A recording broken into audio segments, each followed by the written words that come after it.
আমরা সবুজ চুড়ি কেন পরি, আর এই শ্রাবণ মাস শেষ হয়ে গেলে এই চুড়ি আমরা কি করব।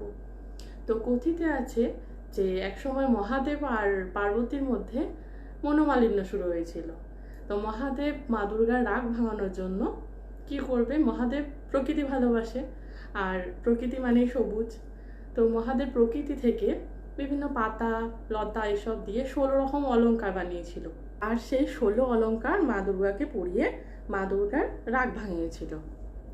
তাই মহাদেবের প্রিয় রং সবুজ হওয়ার জন্য এবং এই সবুজ রং দিয়ে মা দুর্গার রাগ ভাঙানো হয়েছিল। তাই সেই থেকে শ্রাবণ মাসে প্রতিটা বিবাহিত নারী, এমনকি কুমারী নারীরাও এই সবুজ রঙের চুড়ি পরে। শুধু সবুজ রঙের চুড়ি নয়, সবুজ রঙের বস্ত্র বা যে কোনো সবুজ রঙের জিনিস যদি তার প্রিয়জনের কাছ থেকে উপহার হিসাবে পায়, তাহলে তাদের দুজনের মধ্যে খুব ভালো একটা বন্ডিং থাকে।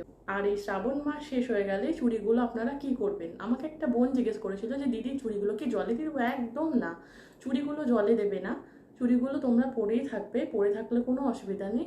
অথবা যদি মনে হয় যে এখন খুলে রাখি পরের বছর পরবে, তাও করতে পারো। তবে আমার মনে হয় পরের বছর আবার নতুন করে কিনতে পারবে, পরেই থাকবে।